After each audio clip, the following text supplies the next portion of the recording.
कुछ लोग और परिवार में बात बात में गाली देते हैं, गंदी भाषा का प्रयोग करते हैं, अभद्र शब्दों का प्रयोग करते हैं और जैन कुल में जन्म लेकर इस प्रकार की क्रिया करते हैं, तो क्या उन्हें कोई पाप लगेगा? बहुत बड़ा पाप।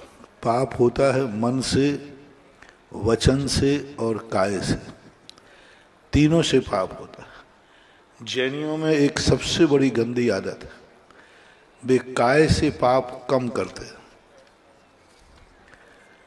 जैनी काय से पाप कम करता है, जैनी मन से पाप कम करता है, लेकिन वचन से पाप करता है। मैं उदाहरण दे रहा हूं।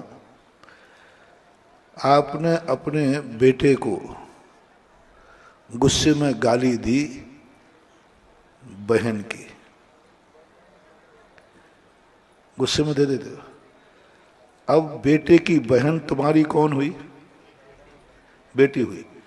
तो अब आप मरने के बाद जाओगे तो वो फल मिलेगा, तुमने बेटी के साथ व्यभिचार किया था।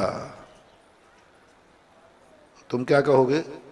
अरे साहब ये अन्याय है, मैं बेटी के साथ व्यभिचार, मैं कभी बेटी के साथ व्यभिचार करूं महाराज? या वहां खाते वाले, अरे महाराज मैं जैन हूं साहब, बेटी के साथ विचार करूंगा।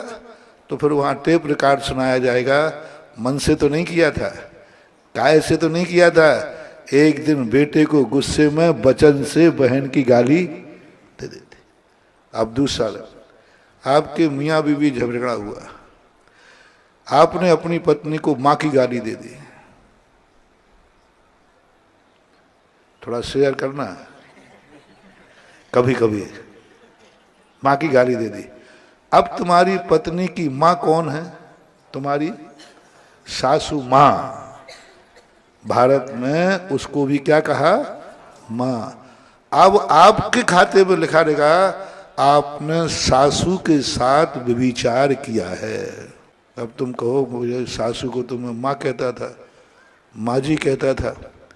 उन्होंने कहा नहीं, ये एक बार तुम दोनों पति पत्नी में झगड़ा हुआ था, तुमने पत्नी को माँ की गाली दी थी, यानी तुमने वचन से व्यभिचार किया, मन से नहीं किया, मैंने पहले ही कह दिया, काया से भी, लेकिन किससे किया?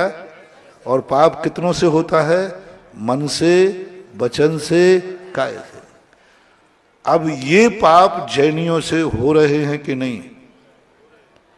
ये जो प्रश्न आया है, गाली देने वालों थोड़ा गाली होश में दो, कहीं ऐसा ना हो जाए कि जिंदगी भर तुमने गलत नहीं किया और तुम्हारे खाते में वह गलत लिखा मिले गाली देते समय। इसलिए गाली देते समय सोचना, जो गाली मैं दे रहा हूं वो गाली हमें कौन से पाप में ले जा रही है। और ये जैनियों में बहुत ज्यादा होता है।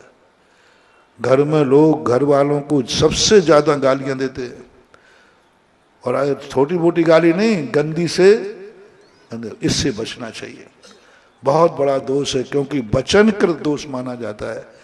और ये मत समझना कि वचनकृत में कर्म का बंध नहीं होता, बराबर कर्म का बंध होता है, इसलिए इससे बचना चाहिए हमेशा। व्यक्ति आया, बोले महाराज जी बच्चे को लेकर, बोले महाराज ये छोकरा है, ये बिल्कुल पक्का उल्लू का पट्टा है।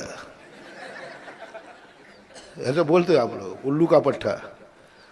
अब मैं तो थोड़ा पढ़ा लिखा आदमी, तो मैंने कहा भैया कोई बड़ी बात नहीं है, उल्लू का पट्टा। उल्लू के पट्टे का अर्थ मालूम? उल्लू का बेटा। मैंने कहा जिसका बाप ही उल्लू हो तो उल्लू के उल्लू ही तो पैदा होंगे।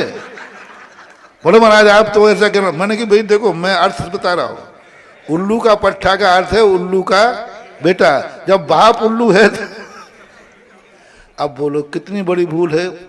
यानी गाली दे रहे हो तुम बेटे को और लागू हो रही है स्वयं के ऊपर।